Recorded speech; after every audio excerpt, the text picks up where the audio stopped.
Hello student, welcome back to Shakuntala tutorial. आज आम आलोचना करबा वैकुंठनाथ पट्टनायक संपर्क करे। वैकुंठनाथ पट्टनायक 1904 मसीह जन्मग्रहण करथिले एवं 1979 मसीह मृत्युवरण करथिले। तबे चलंतु आरंभ करबा एमसीक्यू गुड़िक। फर्स्ट क्वेश्चन, वैकुंठनाथ पट्टनायक जन्म केउठारे? सत्यभामापुर, नागवाली, बड़म्बा, गुरुजंग। आंसर हम बड़म्बा। वैकुंठनाथ पट्टनायक जन्मस्थान बड़म्बा ठारे होइथिला। से केबे जन्मग्रहण करथिले? 1904 रे जन्मग्रहण करथिले एवं 1979 रे मृत्युवरण करथिले। तांकर जन्मस्थान केउठारे? बड़म्बा ठारे। जदि आपण माने ए पर्यंत हम चैनल को सब्सक्राइब करनांती जल्दी जल्दी सब्सक्राइब करनियंतु। नेक्स्ट क्वेश्चन, वैकुंठनाथ पट्टनायक काव्य संचयन पुस्तक केबे प्रकाशित होइथिला? 1938, 1943, 1953, 1954। आंसर हम 1943। वैकुंठनाथ पट्टनायक काव्य संचयन पुस्तक 1943 रे प्रकाशित होइथिला।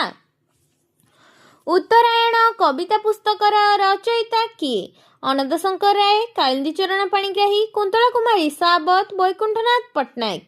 आंसर हम वैकुंठनाथ पट्टनायक। उत्तरायण कविता पुस्तकर रचयिता हेले वैकुंठनाथ पट्टनायक। 1963 मसीह वैकुंठनाथ पट्टनायक केउं कविता पुस्तक प्रकाशित होइथिला? उत्तरायण, बंका ओ सीधा, उच्छ्वास, हेमशस्य।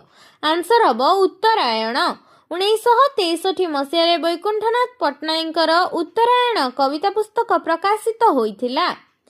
जीवन पात्र मो भरिछ केते मते नदेल किछि बोली कहिबि कि हे आउ जीवन प्रियतम हरिछ मो भरम तरणि मो तब सागरे बहि जाऊ।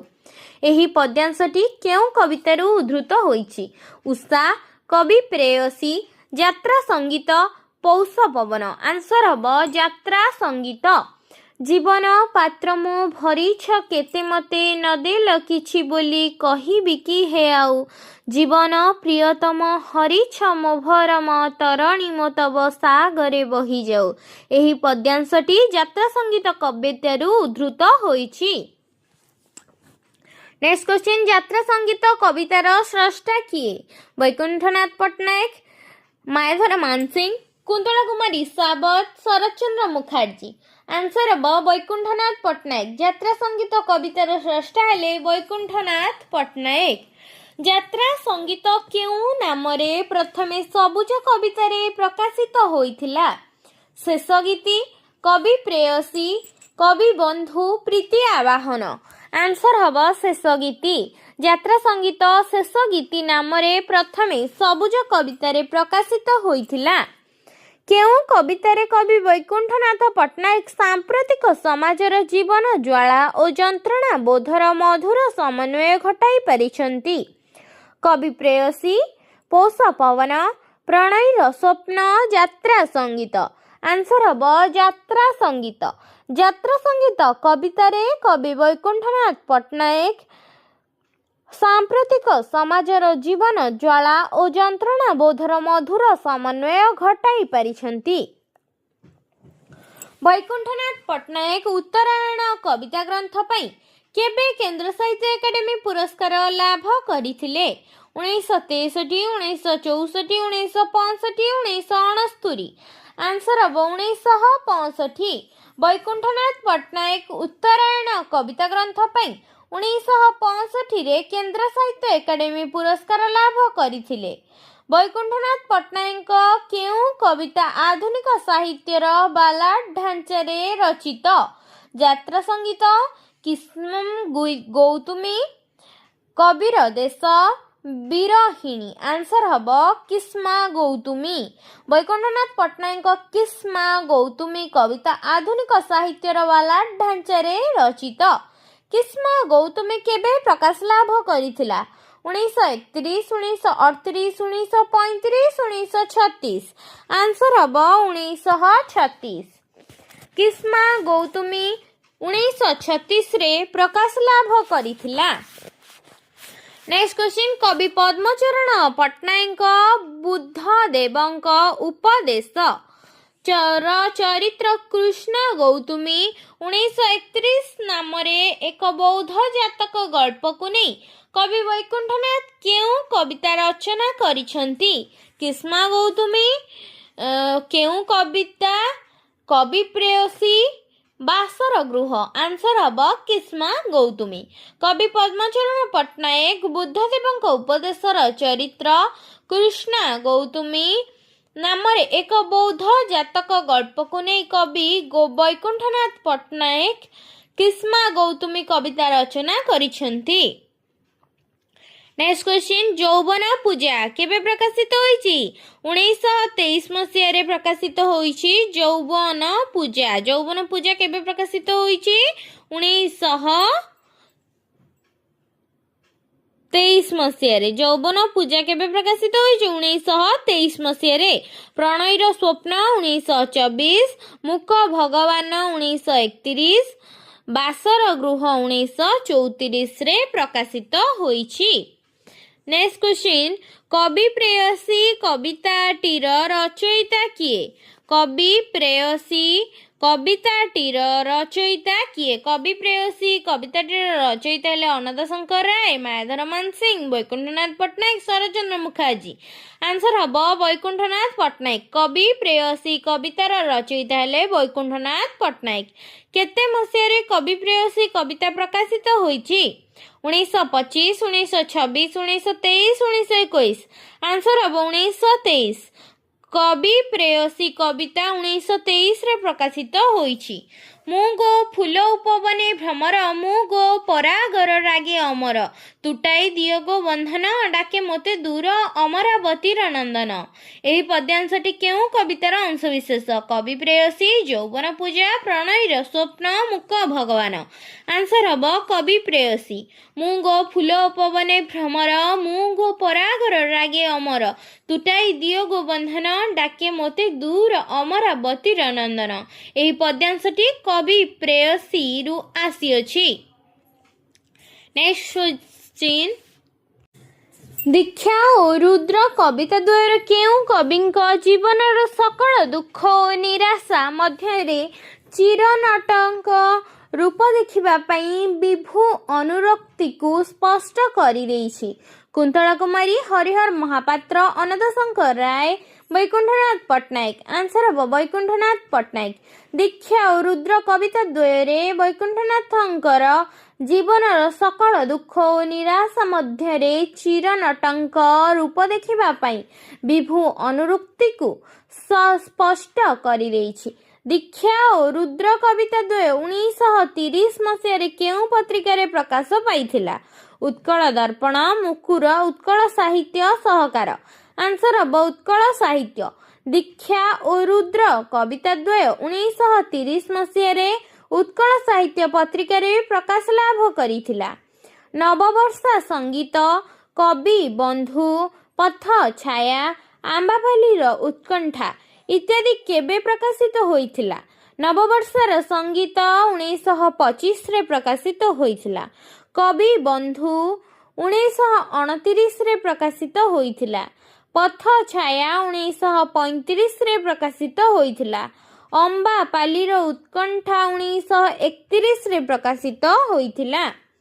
ଯହିଁ ସନ୍ଧ୍ୟା ସ୍ନିଗ୍ଧ ଅଳସ ନୟନେ ଚାହେଁ, ଯହିଁ ମଳୟ ଅସୀମ ପ୍ରଣୟର ଗୀତ ଗାଏ, ଯହିଁ ନିତ୍ୟ ନବୀନ ଯୌବନ ବାଣୀ ବାଏ, ସେ ଦେଶେ ଯିବି ମୁଁ ସେ ଦେଶେ ଯିବି।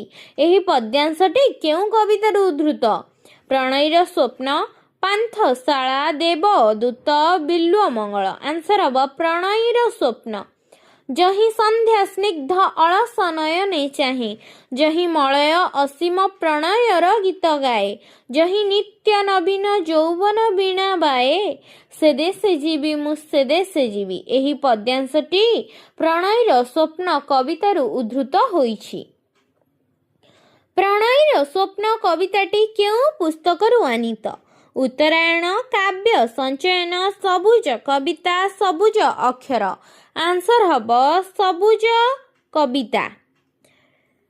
ପ୍ରଣୟୀର ସ୍ୱପ୍ନ କବିତାଟି କାବ୍ୟ ସଞ୍ଚୟନ ପୁସ୍ତକରୁ ଆନିତ। नेक्स्ट क्वेश्चन कवि वैकुंठनाथ पट्टनायक केउं पत्रिकार 1929 मसीहारू धारावाहिक भावरे आरती शीर्षक बहु सनेट रचना करिसेंती। सहकार मुकुर सत्यवादी उत्कल साहित्य। आंसर अब उत्कल साहित्य। कवि वैकुंठनाथ पट्टनायक उत्कल साहित्य पत्रिकार 1929 मसीहारू धारावाहिक भावरे आरती शीर्षक बहु सनेट रचना करिसेंती। चल रे चल मन नित्य मधुबन देखिबु प्रियवास अदूरे गोलकरे अदूर पथे आजि मिलन तार साथे विजय रथे तोर जीवन आलोकरे। एही कवितांशटी केउं कवितार अंशविशेष अटे? यात्रा संगीत, कविर देश, कवि प्रेयसी, देवदूत। आंसर हब यात्रा संगीत। चल रे चल मन नित्य मधुबन देखिबु प्रिय रास अदूर गोलकरे अदूर पथे आजि मिलन तार साथे विजय रथे तोर जीवन आलोकरे। एही कवितांशटी यात्रा संगीत कवितार अंशविशेष अटे। कवि वैकुंठनाथ पट्टनायक कारावासी कविर स्वप्न पथ छाया और पांथशाला आदि कवितार केउं भावधारा देखिबाकू मिलिथाए? विभू चेतना, रहस्यवादी, रोमांटिक, वास्तववादी। आंसर हब रहस्यवादी। कवि वैकुंठनाथ पट्टनायक कारावासी कविर स्वप्न पथ छाया और पांथशाला आदि कवितारे रहस्यवादी भावधारा देखिबाकू मिलिथाए। बुद्ध वंदना केबे प्रकाशित होइथिला? बुद्ध वंदना 1931 रे प्रकाशित होइथिला। महानिर्वाण 1935 रे प्रकाशित होइथिला। बन्या विप्लव 1934 रे प्रकाशित होइथिला। सेही मोर भगवान 1942 रे प्रकाशित होइथिला। नेक्स्ट क्वेश्चन बौद्ध जुगर ऐतिहासिक कहानी और किंवदंती को नहीं रचित निर्वाण आनंद, महानिर्वाण, बुद्ध और राहुल एवं परिनिर्वाण आदि कविता गुड़िक वैकुंठनाथंकर केबे प्रकाशित होइतिला? 1936, 1935, 1938, 1940। आंसर अब 1935। बौद्ध जुगर ऐतिहासिक कहानी और किंवदंती को नहीं रचित निर्वाण आनंद, महानिर्वाण, बुद्ध और राहुल एवं परिनिर्वाण आदि कविता गुड़िक वैकुंठनाथंकर 1935 मसीह प्रकाशित होइथिला।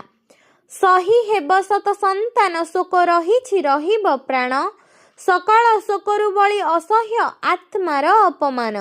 एही कवितांशटी केउं कवितारु गृहीत? किस्मा गौतमी, परिनिर्वाण, आम्बपालीर उत्कंठा, महानिर्वाण। आंसर हब किस्मा गौतमी। सही हेब सत संतान शोक रहिछि रहिब प्राण सकाळ शोकरु बळी असह्य आत्मार अपमान। नेक्स्ट क्वेश्चन वैकुंठनाथंकर केउं कविता संपूर्ण रूपे एक प्रतीकवादी रचना? बिल्वमंगल, मूक भगवान, कवि प्रेयसी, हरिजन। आंसर हब मूक भगवान। वैकुंठनाथंकर मूक भगवान कविता संपूर्ण रूपे एक प्रतीकवादी रचना। केउं कवितारे निजर जन्म माटी पई प्रवासी कविंकर गभीर ममताबोध सुंदर भावे रूपायित होइछि। कवि बंधु, देवदूत, कबीर देश, पांथशाला। आंसर हब कबीर देश। कबीर देश कवितारे निजर जन्म माटी पई प्रवासी कविंकर गभीर ममताबोध सुंदर भावे रूपायित होइछि। सुदूर मोर कानन भूई बरजी आसे भरमी दूर से केउं माया हरिणी पछे मरण अबा निरते घुरे शैल वन श्यामल लता नीरवे ढाले पराण व्यथा ए देश मरु जीवनहीन एकाकी मरे पराण पुरे। ए कवितांशटी कवि वैकुंठनाथंकर केउं कवितारु गृहीत? वर्षा संगीत, यात्रा संगीत, शेष गीत, कबीर देश। आंसर हब कबीर देश। सुदूर मोर कानन भूई बरजी आसे भरमे दूरे से केउं माया हरिणी पछे मरण अबा निरते घुरे छल बन श्यामल लता नीरवे ढाली पराण व्यथा ए देश मरु जीवनहीन एकाकी मरे पराण करे। कबीर देश कवितारु एहा संकलित होइछि। ତାର କନକ ଆଖି ତାର କଜଳ ଆଖି ଝରଝର ବରଷାରେ ଯାଉଛି ଡାକି। ଏହି କବିତାଂଶଟି କବି ବୈକୁଣ୍ଠନାଥ ପଟ୍ଟନାୟକଙ୍କର କେଉଁ କବିତାର ଅଂଶବିଶେଷ ଅଟେ? ସେ ଦେଶ ଯିବି, ବର୍ଷା ସାଥୀ, କବି ପ୍ରେୟସୀ, ଦେବଦୂତ। ଆନ୍ସର ହବ ବର୍ଷା ସାଥୀ। ତାର କନକ ଆଖି ତାର କଜଳ ଆଖି ଝରଝର ବରଷାରେ ଯାଉଛି ଡାକି। ଏହା କେଉଁଥିରୁ ଆସିଛି? ବର୍ଷା ସାଥୀ କବିତାରୁ ଆସିଅଛି। ନେକ୍ସଟ କ୍ଲାସରେ ମାୟାଧର ମାନସିଂହଙ୍କ ସମ୍ପର୍କରେ MCQ ଗୁଡ଼ିକ ଡିସ୍କସନ୍ କରାଯିବ।